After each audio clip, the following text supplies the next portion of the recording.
Donc, bonjour à tous, bienvenue à la section 2.6, la substitution trigonométrique. Donc, c'est quoi la substitution trigonométrique? C'est une tactique qui va nous permettre de résoudre les intégrales qui ont des racines à l'intérieur. Les racines, c'est pas une structure algébrique qui est particulièrement agréable à travailler, euh, parce que c'est pas quelque chose qui peut se séparer. Souvent, quand vous voyez les intégrales de cette forme-là, vous avez tendance à faire une petite passe-passe illégale, c'est-à-dire, si je vois souvent des étudiants faire ça comme manipulation, ce qui est totalement illégal. Vous n'avez pas le droit de casser une racine, là, ça c'est juste faux. Alors, comment faire pour se débarrasser d'une racine? On va faire un changement de variable astucieux qui s'appelle la substitution trigo, et ça va nous permettre de résoudre les trois types d'intégrales avec ces racines-là. Donc, souvent, quand on fait quand on fait des changements de variables, on pose u égale à quelque chose dans l'intégrale, on trouve notre du, puis on remplace, puis par magie, ça marche.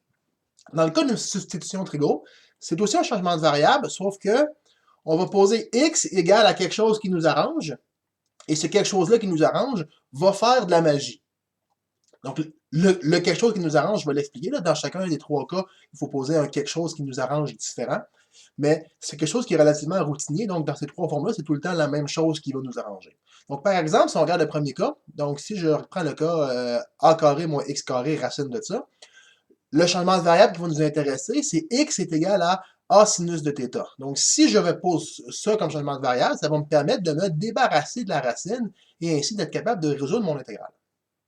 Alors, regardez qu'est-ce que ça fait si je remplace mon a sinus θ là-dedans par x. Donc, on va remplacer ici mon x, donc mon x carré, je le remplace par mon a sinus θ. Qu'est-ce que ça va faire? On va faire quelques simplifications algébriques, puis vous allez voir, la racine s'en va. Donc, je vais distribuer mon carré. Je vais me ramasser avec a carré moins a carré sinus carré, comme ça. A carré, je peux le mettre en évidence dans la racine, et je me ramasse avec 1 moins sin carré de θ. Et là, 1 moins sin carré de θ, ça devrait vous sauter dans le visage, cette chose-là. On avait déjà vu que sin carré plus cos carré est égal à 1, et que 1 moins sin carré, mais cette chose-là me donne cos, là, cos carré. On a fait ça au dernier cours ensemble. Donc, je suis capable de changer mon 1 moins sin carré en cos carré. Donc, je me ramasse maintenant avec ça. Et maintenant, au carré, je vais utiliser une propriété des exposants à l'envers. C'est-à-dire, ici, là, j'ai pris le 2 et je l'ai rentré. Et je peux faire la même chose, mais de l'autre côté. C'est-à-dire, je peux sortir le 2 comme ça. Ici. Là, j'ai la racine au carré. Ce qui fait que je me débarrasse de ma racine. Et il me reste a cos θ. Voilà. Donc, on peut très bien voir, quand je pars d'ici en faisant ce changement de variable-là, on est capable de se débarrasser de la racine grâce à une densité trigo. Et là, on voit bien au-dessus de ma tête, là, ici, là, ben là, que j'ai plus de racine grâce à ce que j'ai fait comme simplification. Et c'est ça qui va nous être utile pour résoudre les intégrales avec des racines à l'intérieur. Donc, si on descend dans l'exemple qui est ici, je vais appliquer ce que je viens de vous dire à ça. Donc, ce qu'on peut voir, la racine qui est à l'intérieur, 9 moins x2, c'est exactement la forme qui est ici. Donc, mon 9, c'est 3 au carré, moins x carré. Donc, c'est exactement le même type de racine que j'ai fait en haut. Donc, si je fais le changement de variable, x est égal à a sinus, ou dans ce cas-ci, 3 sinus, puisque mon a, c'est 3, ben, on va voir que ça va me permettre de me débarrasser de la racine qui est ici. Parce que si vous voulez, vous pouvez essayer d'autres techniques d'intégration, de faire un changement de variable normal ou par partie, ou peu importe. Ça ne va pas marcher ici, les autres techniques. On n'a pas le choix ici de faire ce changement de variable-là un peu bizarre. Maintenant, vu que c'est une intégrale, je vais me débarrasser du dx. Il faut que je le change en θ, parce que j'ai fait apparaître la variable θ. Donc, je vais dériver de chaque côté. Donc, 3 est égal à dérivée de sin θ, ça va me faire cos θ dθ, comme ça. Et je peux remplacer ça là-dedans, et je vais être capable de résoudre mon intégrale. Au lieu d'aller remplacer mon 3 sin θ là-dedans, puis de traîner toute ma notation qui va être lourde, ce que je vais faire, juste pour se sauver un peu l'écriture, je vais faire, excusez-moi, j'ai une petite étape de trop, j'ai pas de 3 ici, x carré, je vais juste aller remplacer dans ma racine, voir qu'est-ce que ça donne, puis après, je vais aller remplacer la réponse de ça ici, dans la racine, juste pour sauver une petite ligne. Je m'explique, là, c'est-à-dire mon 3 sin θ, je vais aller le mettre ici, 9 moins 3 sin de θ au carré. Donc, je vais rentrer le carré comme ça. Ça va me faire 9 moins 9 sin carré de θ. Je vais peut-être juste baisser un peu. Voilà. Ensuite, je mets mon 9 en évidence. Ça va faire 1 moins sin carré de θ. Comme ça. 1 moins sin, ça va faire cos carré. Donc, je me ramasse avec 9 cos carré de θ. En fait, si vous remarquez, là, c'est exactement ce que j'ai fait en haut, sauf qu'au lieu d'avoir un A, j'ai un 9. Hein.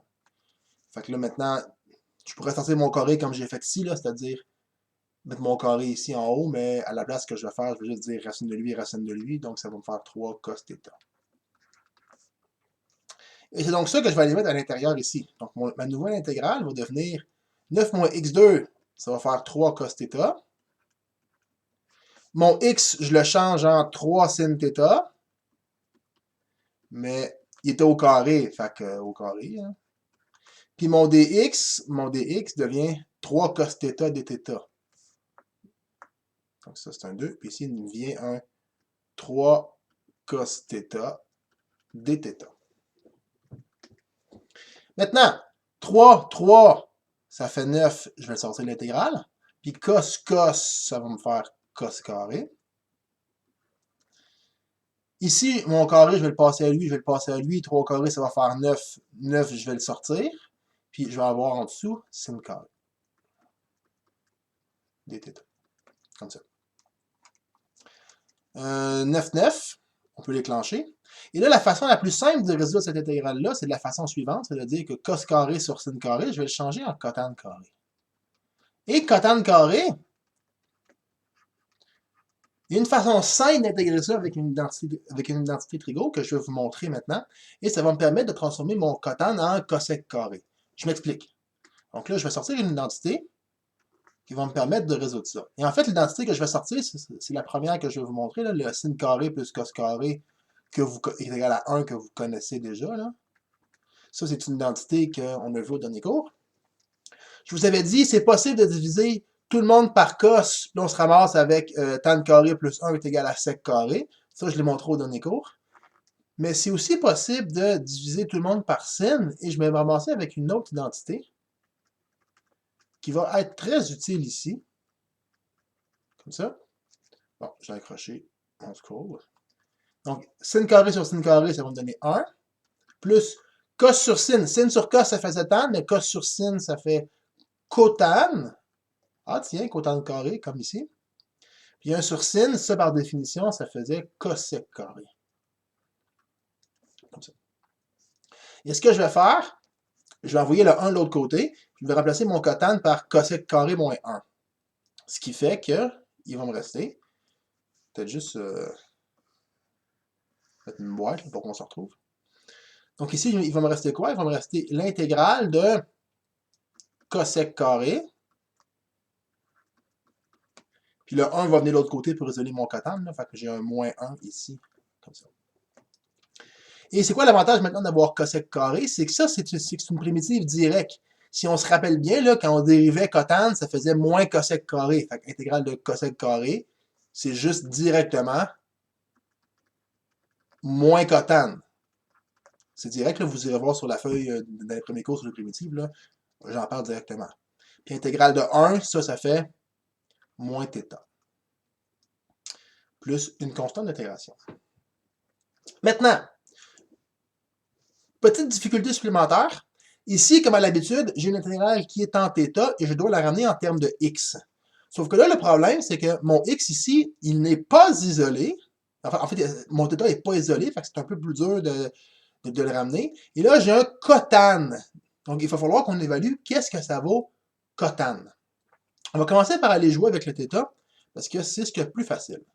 Je vais aller reprendre mon changement de variable, parce que c'est ici qu'on avait défini c'était quoi x par rapport à θ, et je vais utiliser ça ici pour aller chercher mon cotan de θ et mon θ. Commençons par θ, parce que c'est ce qui est le plus facile. Donc, je vais diviser par 3 de chaque côté, pour me ramasser avec sin θ est égal à x3.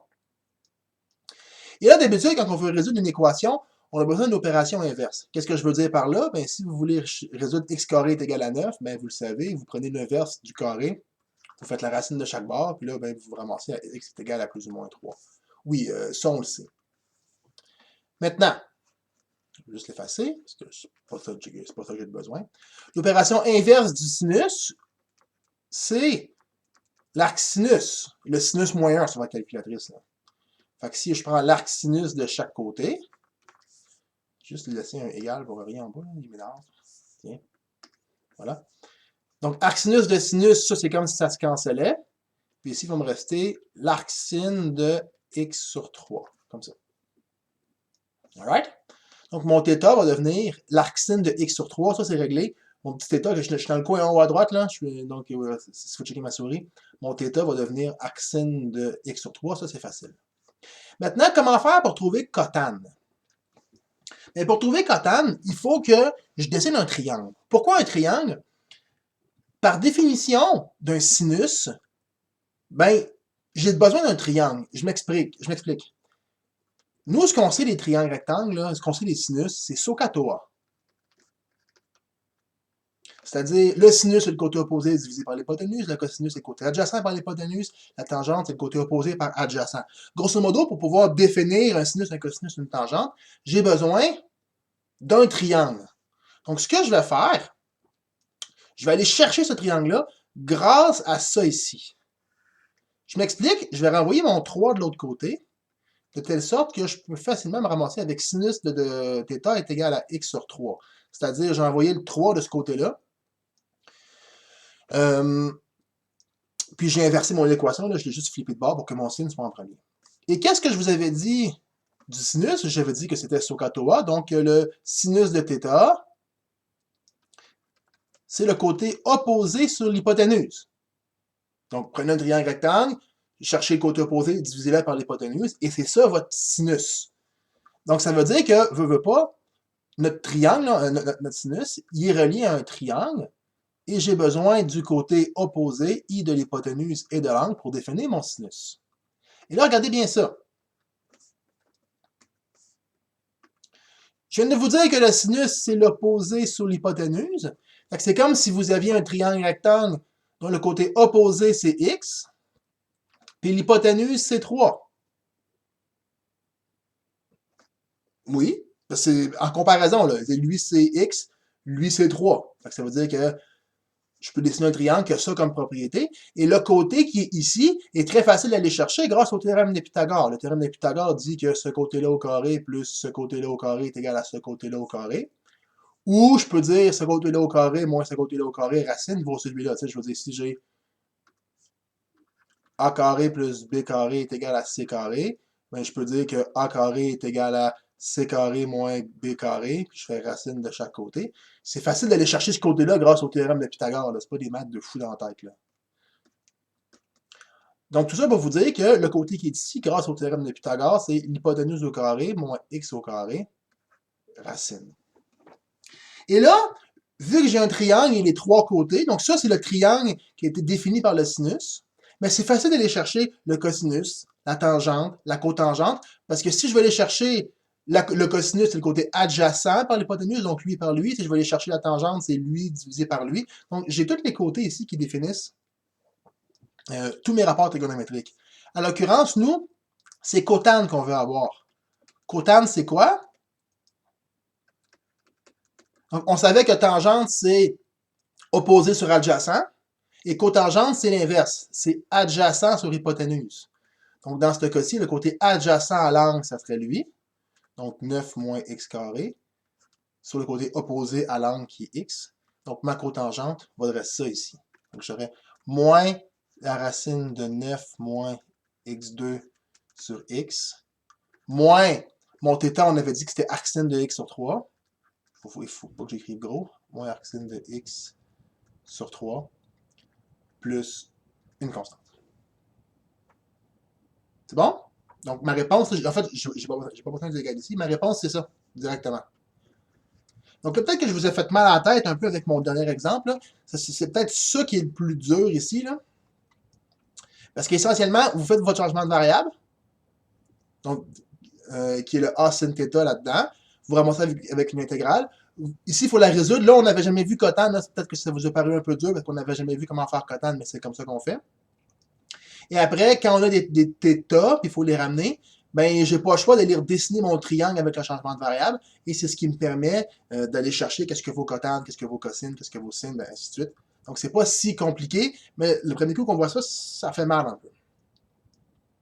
Fait que, grosso modo, pour faire les intégrales qui contiennent des racines comme ça, la stratégie, c'est de poser, là, j'ai mis U dans les notes, là, mais c'est pas U, là, je vais le mettre en rouge, là, c'est X est égal à A sin θ. Je fais des fautes de frappe dans la vie, là, ça arrive. Donc, X est égal à A sin θ. Faites votre changement de variable dans l'intégrale. Donc, ce que j'ai fait ici, on fait le changement de variable. Là, vous ramassez avec une intégrale. On finit le calcul de l'intégrale. Donc, on fait toute notre intégrale. Je veux dire, on fait le changement, on fait l'identité de Trigo pour se ramasser avec la forme. On résout l'intégrale, peu importe ce que ça donne. Une intégrale trigonométrique, on la résout. Et à la fin, il faut revenir en termes de X. Et c'est là qui est difficile. Pour revenir en termes de X, il faut être capable de dessiner le triangle et de pouvoir s'en sortir. Ce que je vous demande d'essayer cette intégrale-là. Avant de commencer, écoutez-moi, elle se fait par une autre façon. Elle, on peut la résoudre avec un changement de variable normal. Là. Si vous faites U est égal à 4 moins X2, là, ça va marcher directement. Là. On n'aurait pas besoin de faire une intégrale trigo pour résoudre L. Je vous demande quand même de la faire avec la trigo. Pourquoi? Parce que l'examen, je vais en mettre une substitution trigo, puis je vais vous garantir qu'on ne pourrez pas la twister, là, mais ça arrive des fois qu'on peut les contourner. Donc, essayez ici la substitution trigo. Faites pause à la vidéo, puis quand vous êtes prête, repartez là pour voir la correction. Donc, voici la correction. Je vais poser x est égal à A sin θ. Ici, mon A, c'est 2. Donc, 2, parce que c'est 2 au carré. Donc, je vais poser 2 est égal à A. Excusez-moi, 2 est égal à sin θ. Et c'est ça le changement de variable qui fait la job. Donc, dx est égal à 2 cos θ dθ. Et je vais aller faire le changement de variable. Je vais aller juste simplifier ma racine pour me donner un petit coup de main. C'est-à-dire, le 4 moins x2, on le remplace par 2 sin θ. Donc, ça va faire 4, il me manque une opération mathématique, comme, moins 2 sin θ. J'ai encore de trop. On va l'avoir. Bon. C'est de faire ça bien. Θ comme ça, au carré. Bon, super. Donc, comme ça ici. Maintenant, c'est la même étape qui se répète. C'est très, très routinier. C'est-à-dire, vous allez passer votre 2, vous allez mettre votre 4 en évidence. Si vous passez votre carré, vous mettez votre 4 en évidence. Fait que je vais sauter une étape ici pour essayer de sauver un peu de temps. Fait que ça va me donner 1 moins sin carré. Comme ça. Donc, j'ai distribué mon 2, puis j'ai sorti mon 4. J'ai un carré de trop ici. Maintenant, 1 moins sin carré, ça va faire cos carré. Puis racine de 4 cos carré, ça va me faire 2 cos θ. Comme ça. Donc, on va faire un carré. Comme ça. Séparé. Ici, ça va me donner intégrale.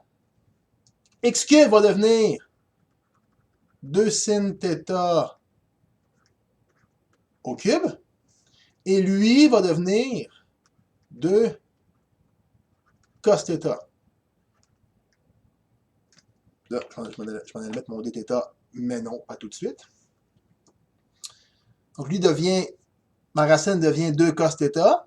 Et mon dx devient aussi 2 cos θ. Comme ça. Donc, qu'est-ce que j'ai? Je vais passer mon 2 comme ça, je vais avoir 2 cubes, mais un autre 2, fait que 2 à la 4, un autre 2, fait que 2 à la 5, 2 à la 5, 2, 4, 8, 16, 32.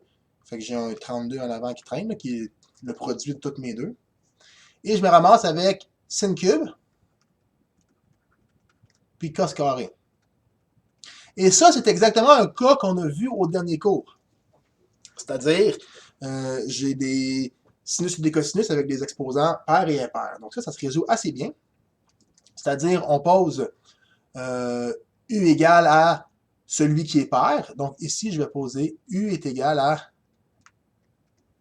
cos de θ. Donc du est égal à moins sin θ dθ. Or, moins du est égal à sin θ dθ. Ça, c'est mon changement de variable. Je vais mettre une petite boîte autour. Égal à. J'ai mon 32 qui traîne. Il y a un des sines qui va partir pour aller devenir mon du. Donc, il va me rester sin carré, en bon français. Puis mon cos θ au carré va devenir U2. Maintenant, mon sin, je vais utiliser l'identité trigone pour le ramener sur un cos. Donc, ça va me donner 1 moins cos carré de θ U carré du. Et là, je vais ramener mon cos en termes de U parce que c'est ça qu'on avait posé. 1 moins U2, U2, du. Je vais distribuer mon U2, fait que ça va me faire U2 moins U4 du. Et là, je vais intégrer 32 U3 sur 3 moins U5 sur 5, plus ma constante d'intégration, comme ceci. Maintenant, mon changement de variable, je vais le ramener en termes de θ, parce que je vais poser U est égal à cos θ. Donc, je vais me ramasser avec 32 cos θ au cube sur 3, moins cos à la 5 sur 5 de θ, plus C. Là, j'avais fait un autre changement de variable parce que j'étais passé de x à θ et de θ à u. Là, je suis revenu en termes de θ. Il faut que je revienne en termes de x. Donc, c'est là qu'il faut que je fasse mon triangle.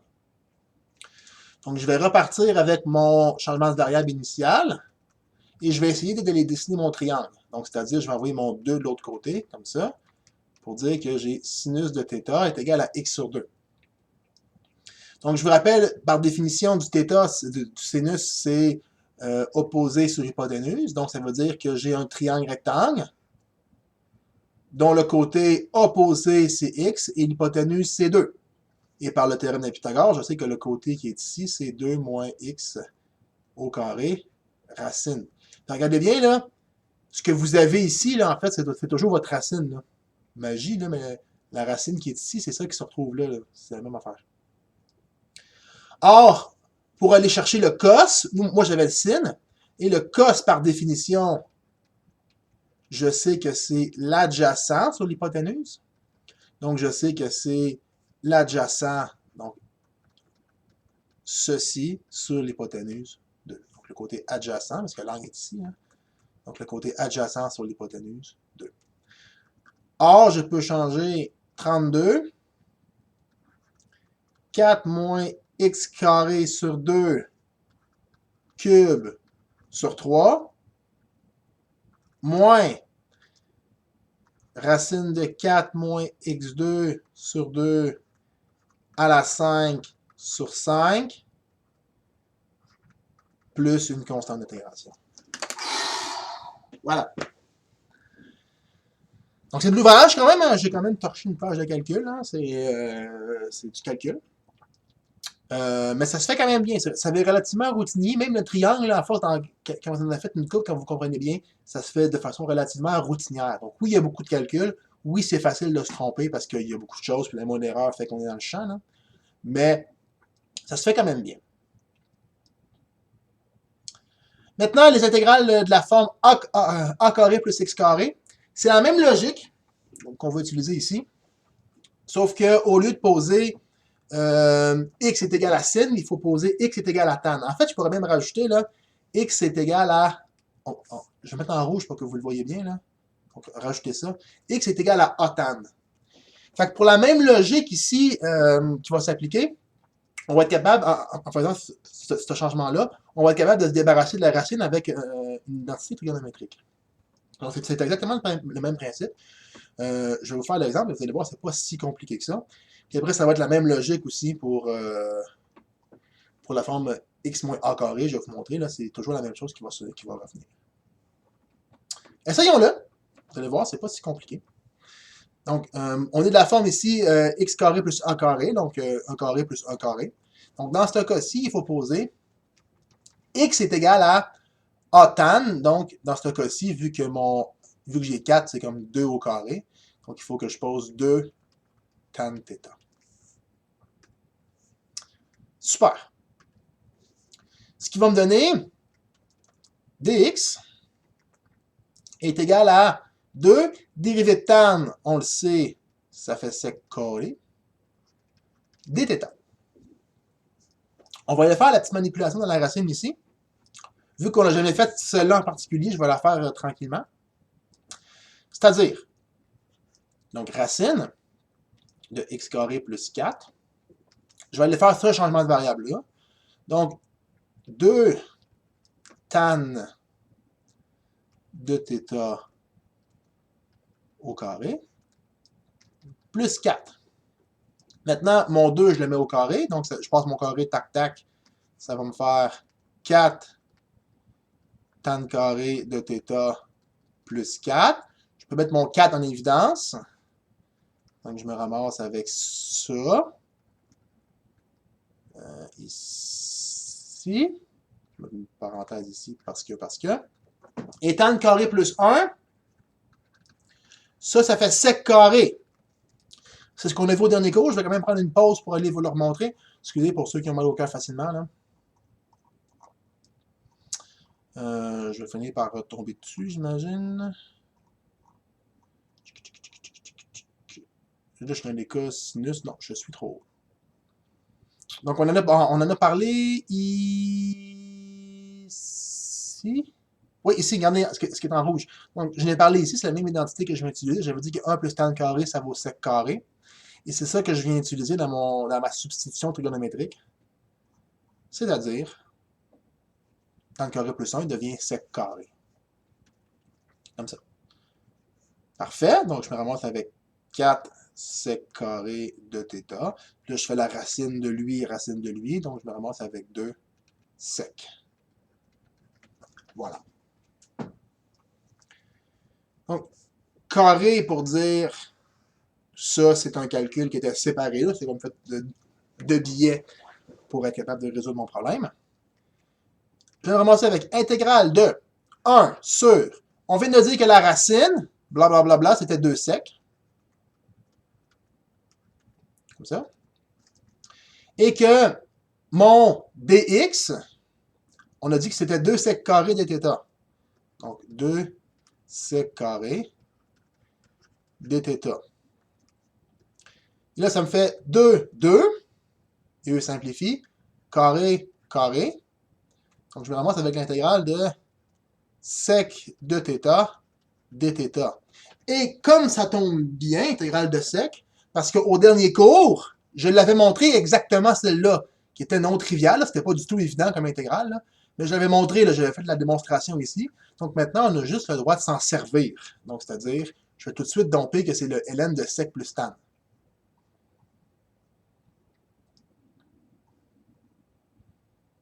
Donc, je me ramasse ici, ne bougez pas. Intégrale. Non, j'ai plus intégrale parce que là, je l'ai eu. Donc, je me ramasse avec ln de sec plus tan en valeur absolue, plus une constante d'intégration. Donc, ici, l'intégrale peut être difficile, ici, l'intégrale peut être facile. On ne le sait jamais vraiment avant de l'avoir essayé. Donc, ici, sec, vu qu'on connaît la primitive de sec, c'était facile. Si on ne la connaît pas, c'est très difficile. Ça dépend de ce que vous avez comme connaissance. Maintenant, ici, je dois ramener mon θ en termes de x. Et ce que j'ai comme information, c'est mon changement de variable que j'ai fait. Donc, ce que je vais faire, je vais repartir de mon 2 tan et je vais aller dessiner le triangle rectangle qui correspond à ce changement de variable-là. Donc, comme on voit, x sur 2 est égal à tangente. Et là, la définition de tangente est différente de celle de sinus. Tantôt, on disait que sinus était opposé sur hypoténuse. Là, j'ai une tangente. Donc, dans ce cas-ci, je dois utiliser opposé sur adjacent. Donc, la définition de tangente, c'est opposé sur adjacent. Donc, par comparaison, je vais dire que l'opposé, c'est x, puis le côté adjacent, c'est 2. Donc, le triangle rectangle qui correspond à ce changement de variable-là, Donc, si je prends l'angle qui est ici, le côté opposé, c'est x, le côté adjacent, c'est 2. Donc, par le théorème de Pythagore, je sais que ce côté-là au carré plus ce côté-là au carré, c'est ce côté-là au carré. Donc, ce côté-là au carré plus ce côté-là au carré, c'est ce côté-là, mais au carré, fait que pour avoir le côté, on se rappelle qu'il faut prendre la racine, parce que c'est le théorème de Pythagore. Et là, j'ai besoin d'aller chercher sec, et j'ai besoin d'aller chercher tan. Mais sec, c'est l'inverse du cos, là. Sec, c'est 1 sur cos par définition. Fait que vu que cos, c'est opposé sur hypoténuse, mais sec, c'est l'inverse. Excuse-moi, j'ai dit n'importe quoi, j'ai dit opposé. Hein. C'est adjacent sur hypoténuse. Donc, si cos, c'est adjacent sur hypoténuse, sec, c'est hypoténuse sur adjacent. Puis tan, je l'ai dit tantôt, c'est opposé sur adjacent. Donc, mon intégrale devient séquente. On a dit que c'était hypoténuse sur adjacent, donc l'hypoténuse sur l'adjacent. Donc, l'hypoténuse, je vais mettre 2 carrés, là, je vais mettre 4, bordel. Comme ça. Sur l'adjacent, 2. Plus tangente. Tangente, on a dit que c'était opposé sur adjacent. Opposé sur adjacent, x sur 2. Plus, en fait, c'est carrément un changement de variable. On l'avait directement. En fait, on l'a directement ici. Là. C'est x sur 2. Je n'avais pas besoin de triangle pour tangente, mais je l'avais besoin pour séquente. Et ça, c'est la bonne réponse. C'est bon? En tout cas, je ne sais pas pourquoi je pose des questions, mais vous ne pouvez pas me répondre. Hein. Il y a une webcam. Hein? Voilà, c'est ça. Donc, méthode pour les intégrales qui ont de la forme a carré plus x carré. Donc là, évidemment, c'est pas u que vous devez poser, c'est x qu'on doit poser. Là. Donc, changer le u dans la boîte pour x, c'est une faute de frappe de ma part, je m'en excuse. Faites votre changement de variable. Utilisez cette identité-là que je vous ai montrée. Finissez le calcul de l'intégrale. Puis utilisez le triangle pour revenir en termes de x, c'est-à-dire ce que j'ai fait ici. Donc, grosso modo, c'est la même technique que les autres formes, sauf qu'on part avec un changement de variable différent, puis il faut utiliser une identité différente. C'est la même identité trafiquée, là, mais il faut utiliser une identité qui est d'apparence différente. Et si vous avez une intégrale de cette forme-là, donc x carré moins a carré, c'est la même logique, sauf qu'au lieu de poser x est égal à a tangente, il faut poser x est égal à a séquente. Encore une fois, j'ai fait la même maudite erreur, je dois avoir fait des copier-coller, hein, je me connais. Donc, c'est un x égal à a séquente, et c'est la même logique, sauf qu'au lieu d'utiliser cette identité-là, il faut juste que vous envoyez le 1 de l'autre côté, donc on utilise tan carré est égal à sec carré moins 1, et après, c'est la même logique qui s'applique. Donc, ce que je vous demande, en exercice, essayez de faire cette intégrale-là vous autres-mêmes, faites pause de la vidéo, et quand vous êtes prêts, repartez là pour faire la correction. Donc voilà. Ben, on va faire ce que le prof demande. Mais là, ici, c'est bizarre parce que là, c'est un 2. On est habitué d'avoir un carré, n'est-ce pas? Donc, qu'est-ce qu'on fait si ce n'est pas un carré? Ben, on s'arrange pour que ce soit un carré. C'est-à-dire, 2, c'est un carré. Ça c'est de la forme, en fait, là, la racine, là, je vais l'écrire en bas ici pour vous la montrer. C'est de la forme x carré moins la racine de 2 au carré. Donc, il y a moyen de s'en sortir quand même de cette façon-là. Donc, ce qu'il faut faire comme changement de variable, c'est x est égal à racine de 2 sec θ. Et c'est ça qui va marcher ici pour résoudre mon intégrale. Donc, on dérive chaque côté. dx est égal à racine de 2. Dérivée de sec, ça fait sec tan. Comme ça. Puis mon dθ qui est au bout. Fait que parfait, ce qu'on va faire, comme d'habitude, je vais aller faire mon changement de variable qui est ici. Là. Je ne vais pas écrire racine de 2, là, parce que racine de 2, on voit bien que c'est 2. Là. Donc 2. Je vais aller faire mon petit changement de variable. Je vais aller voir combien vaut la racine, c'est-à-dire, je vais mettre égal à la racine, donc au carré. Donc, je vais mettre ici mon racine de 2. Je me suis vraiment laissé à cette place, hein, ça va arriver. Hein, c'est-à-dire, je vais remplacer mon x par racine de 2 séquente. Comme ça. Je le mets au carré, puis je fais moins 2. Je vais passer mon carré à lui, puis à lui, la racine au carré, il devient juste 2. sec de θ au carré, moins 2. Je mets le 2 en évidence. Donc, ça va me donner racine de 2 sec carré de θ moins 1. Et c'est ici que je peux utiliser le fait que 50 carré moins 1, 50 carré moins 1, c'est tan carré. Donc, je me ramasse ici avec la racine de 2 tan carré. Comme ça.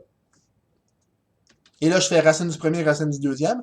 Là, malheureusement, pour nous, racine de 2, racine de 2, d'habitude, on avait des racines de 4 qui devenaient 2 ici, là, on avait un beau racine de 4 qui devenait 2, c'était super cute, là. Mais là, racine de 2, on laisse racine de 2, là, on ne peut pas l'évaluer. Puis racine de tan, ça va faire tan, comme ça. Super. Fait que carré, carré, carré est égal à intégrale 1 sur. Donc, on vient de montrer que x carré moins 2, ça valait racine de 2 tan θ. Parfait. Puis je viens de montrer que mon dx, c'est racine de 2 sec de θ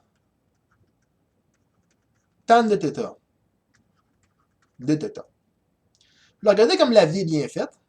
Je m'explique. La racine de 2 descend la racine de 2, puis le tan pète le tan, puis je me ramasse avec intégrale de sec. La même intégrale qu'en haut. Wow! Ben oui. Si vous voulez que je vous dise. Fait que, ben super, parce que ça, on vient juste de le résoudre. Fait que, vu qu'on l'a résolu il n'y a pas grand temps, mais ça risque de ne pas avoir changé. Hein? Les mathématiques, ça n'a pas beaucoup bougé depuis les 2000 dernières années. Voilà. Plus une constante d'intégration, donc ln de sécante de plus tangente. Sauf que ça va être différent parce que je n'aurai pas le même triangle parce que je n'ai pas défini le même changement de variable. C'est-à-dire, pour aller dessiner mon triangle, je vais dire que x est égal à la racine de 2 séquences. Ça, c'était le changement de variable initiale qu'on avait posé. Et pour le mettre dans la forme triangle, je vais ramener mon racine de 2 de ce côté-là, comme ça.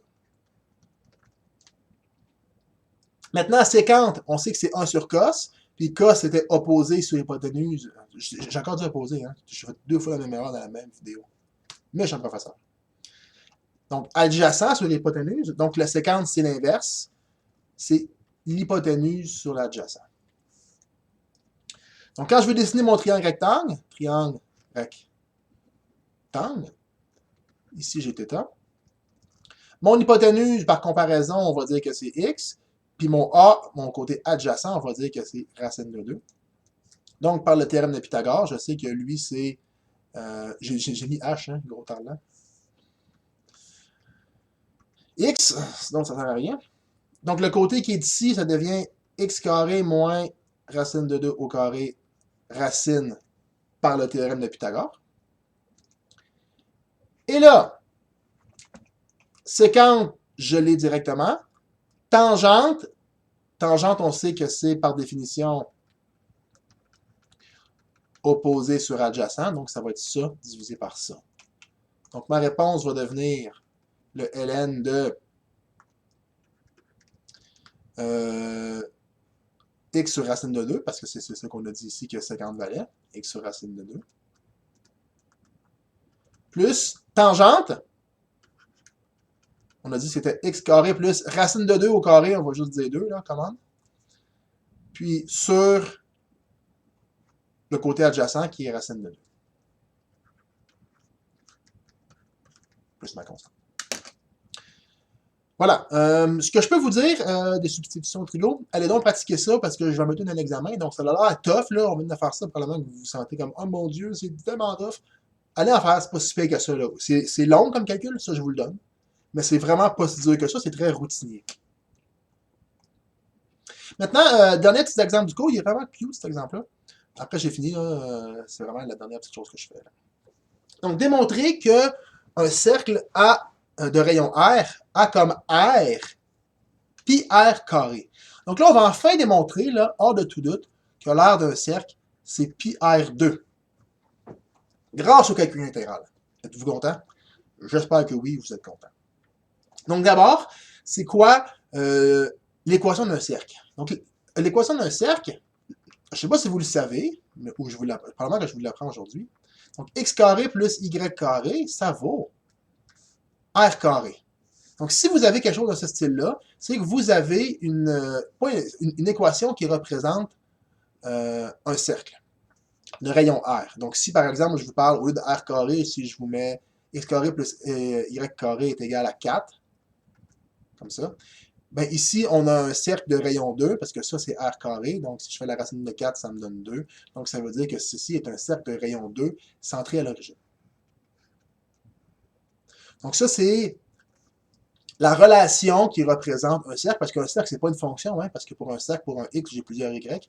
Donc, c'est pas une fonction, c'est une relation. C'est la relation qui définit les cercles. Là, c'est pas super pratique. Excusez, là, mon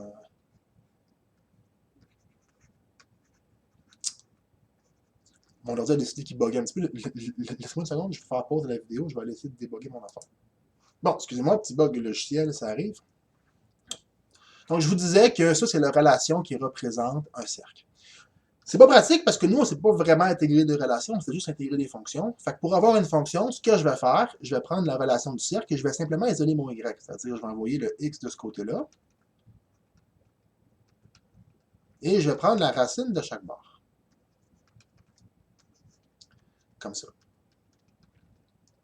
Donc ça, c'est un cercle de rayon R, c'est-à-dire qu'il va de moins R à R.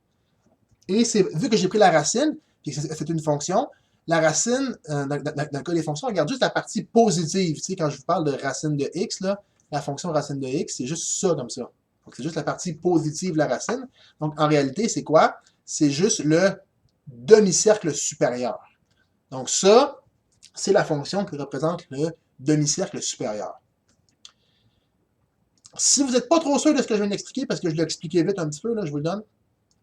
Ce qui est important de retenir là, de ce que je suis en train de faire, c'est que ça, c'est le demi-cercle supérieur. Et c'est ça que je vais devoir intégrer. Et ça, c'est le demi-cercle de rayon R. Donc, ça veut dire que je vais d'ici de moins R à R. Donc, moi, pour avoir l'air du cercle, je vais devoir intégrer cette fonction-là.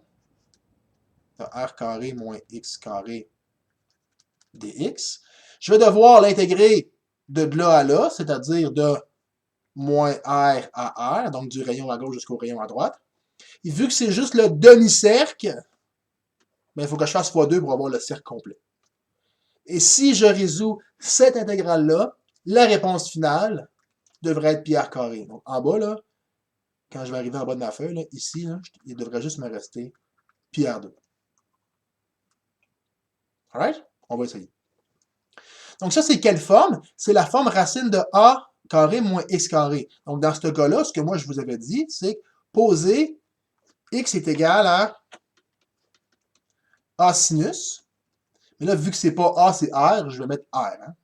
Donc je pose x est égal à r sinus. Comme ça. On dérive. dx est égal à r, dérivée de sin, ça me fait cos. Comme ça. Et ici, j'ai dθ. Maintenant, je vais aller faire mon changement de variable, mais juste dans la racine. Donc, r carré moins sin carré. On peut le faire au complet, là, mais essentiellement, je l'ai déjà fait pour a là, au cours d'en haut. Là, si je reviens au début du cours, là, il y a une demi-heure. On l'avait fait ici pour a. Fait que a carré moins x carré, ça va faire a cos θ. Fait que là, si à la place de a, je mets r, ben ça prend pas une grosse logique pour se dire que ça va être r sin θ. Hein? R cos θ, en fait. Que ça va être r cos θ.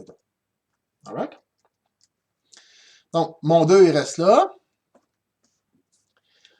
Lui va devenir r cos θ. Puis mon dx devient aussi r cos θ, mais avec un dθ. Et là, on a des bornes. Ce qu'on va faire ici, je vais faire suivre les bornes. Donc, on a vu qu'il y avait deux tactiques. Là. Il y avait soit qu'on décidait de faire un intégral pas de borne, ou soit qu'on décidait de faire suivre les bornes par rapport à nos changements de variable. C'est ce que je vais faire ici. je vais faire suivre les bornes par rapport au changement de variable que j'ai fait.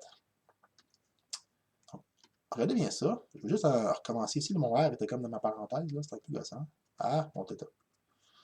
Bon. Bon, voilà. Là, je voudrais faire suivre mes bornes par rapport à mon angle. Donc, ce que je vais faire, j'avais fait ça comme changement de variable. Et mes R, lui, c'était par rapport à X. Donc, ce que je vais faire, je vais mettre ma borne inférieure de mon changement de variable. C'est-à-dire, je peux faire d'une autre couleur pour vous montrer que c'est différent. Là. Donc, je viens mettre R là-dedans. Ça va me donner moins R est égal à R sin θ. Donc, j'ai remplacé mon X par ma borne inférieure. Et je vais isoler mon θ ici pour être capable de savoir c'est quoi la borne inférieure qui va aller là. Donc, on va simplifier les R de chaque côté. Je vais avoir moins 1 égale à sin θ. Et quand est-ce que sin θ vaut moins 1? Ceux qui se rappellent de leur cercle trigonométrique, c'est quand le sinus est en bas. Donc, ça serait en moins pi sur 2. Donc, ça va être ma borne inférieure. Moins pi sur 2. Puis en vert, pour avoir ma borne supérieure, c'est d'aller mettre mon R dans le X qui est ici. Donc, dans le fond, ça va être R est égal à R sin θ. On clenche les R. Ça va me donner 1 est égal à sin θ. Puis quand est-ce que mon sin θ est égal à 1? Et ceux qui se rappellent de leur cercle trigonométrique, c'est en haut. Donc, ça serait quand θ est égal à pi sur 2. Fait que maintenant, vu que mon intégrale est en θ, au lieu d'aller de moins R à R, ça va être de moins pi sur 2 à pi sur 2. Un petit peu plus tough comme logique. L'avantage de tout ça, par exemple, c'est qu'à la fin, je n'aurai pas besoin de le ramener en termes de x parce que j'ai fait suivre mes bornes. On continue. À cette heure, 2, lui, il reste là. R carré, intégrale de moins pi sur 2 à pi sur 2. Et là, j'ai cos θ, dθ. Cos, bien sûr, il est au carré. On a vu comment résoudre les intégrales de cos carré. Attention, je vais monter une coupe de page, ça risque de vous faire mal au cœur. Je vais aller rechercher l'identité que je vous avais montrée au dernier cours. Je suis presque. Ça ici, donc on avait dit que cos carré de x était 1/2 plus 1 plus cos 2x. Moi, c'est un θ, fait que ça va être 2θ au bout, là. Ça va être la seule différence. Donc, on va avancer comme ça jusqu'à temps qu'on vienne à notre page, c'est-à-dire ici. Donc, je vais utiliser mon identité trigo. Peut-être mettre une boîte là, pour séparer mes idées. Donc, 2r carré, moins pi sur 2 à pi sur 2. Mon cos carré va devenir 1/2. Là, on avait dit que c'était quoi? C'était 1 moins 1 plus cos de 2θ. N'est-ce pas? Et ça, c'est une intégrale que je suis capable de résoudre. Au sens que le 2 qui est ici vient clencher le 1/2, parce que je sors le 2 puis il vient clencher ce 2-là. Fait qu'ici, il va me rester r carré. Ensuite, il manque mon dθ, par exemple. Hein, dθ. Ici, intégrale de 1, ça va me donner θ. Plus cos 2θ, ça va me donner sin 2θ sur 2, si vous vous rappelez du truc que je vous ai montré à l'autre cours. Si vous ne vous en rappelez pas, oubliez, il faut faire u est égal à 2θ comme changement de variable, puis ça fonctionne. Mais si vous vous rappelez du truc, ça c'est beaucoup plus rapide. Donc le cos devient sin, le 2θ reste pareil, puis je divise par 2 à cause que c'est l'inverse de la dérivée. Et il me reste mes bornes de moins pi sur 2 à pi sur 2. Et là, puisque j'ai des bornes et que j'ai fait que mes bornes ont suivi mon changement de variable, j'ai pas besoin de le ramener en termes de x, parce que les bornes ont suivi. Fait que tout ce que j'ai à faire, c'est appliquer mon théorème fondamental du calcul ici. Donc, qu'est-ce que ça va faire? Je vais avoir mon r carré. C'est quand même un bon signe d'avoir un r carré ici, hein, parce que je n'ai besoin d'un r carré. Hein. Si vous regardez en bas, là, à côté de moi, c'est juste ici. Là. On a besoin du r carré qui est là. Hein. Là, il est ici. Fait que, je vous dis, c'est une bonne nouvelle. Je vais aller mettre mon pi sur 2 là-dedans. Ça va faire pi sur 2 plus sinus de 2 pi sur 2 sur 2. Moins, je mets mon moins pi sur 2 là-dedans. Moins pi sur 2. plus sinus de 2pi sur 2 sur 2. OK. Qu'est-ce que ça vaut, ça? Je clenche mes deux. Ça me fait sinus de pi. Sinus de pi, c'est ici pi. Sinus de pi, ça veut dire que ça, c'est 0. Fait que tout ça, là, c'est 0. Même chose pour lui. Les deux se clenchent. Ça me fait encore sinus de... C'est moins pi sur 2. J'oublie mon négatif. Ça va moins... Ça va rien faire. Fait que ça va être moins pi. J'ai oublié mon moins 2. Fait que moins pi, c'est juste que je tourne de l'autre côté. Donc, je suis à la même place. Donc, encore une fois, lui aussi vaut 0. Fait que qu'est-ce qui va me rester? Il va me rester r carré. Pi sur 2, moins pi sur 2. Plus pi sur 2. Pi sur 2 plus pi sur 2, ça va me donner r carré fois 2pi sur 2, parce que pi plus pi, ça fait 2pi. Bon, mon pi est un peu laid, en tout cas. Ça me fait 2pi sur 2. On clenche les deux, ça me fait r carré pi. Tadam! La réponse qu'on voulait. Donc là, je viens de vous montrer, grâce au calcul intégral, que l'aire d'un cercle, c'est vraiment r carré fois pi. Donc, la formule qu'on connaît depuis secondaire 3, là, donc ça vient de là, cette formule-là, ça vient du calcul intégral. Donc, ce qu'on utilise depuis des années, ça fonctionne. C'est ça. Fait que ça, c'est une démonstration que l'aire du cercle, c'est vraiment pi r carré. Voilà. On va arrêter là. Je pense que ça va être assez pour le cours d'aujourd'hui. Donc, je finis mon cours comme toujours de la même façon. C'est-à-dire, si vous avez des questions, n'hésitez pas à venir me poser des questions. Je suis là pour vous aider, surtout après un cours de même. Peut-être qu'il y en a une couple qui avait mal à la tête. Faites vos exercices, c'est ce qui va le mieux vous aider. Allez au CAM, les profs du CAM aussi sont là pour vous aider. N'hésitez pas à demander si vous avez différents troubles à comprendre. Moi et les autres profs de maths du CAM, on est là pour vous aider. Gênez-vous pas. Sinon, je vous dis bon travail et on se voit dans une prochaine vidéo. Bye tout le monde.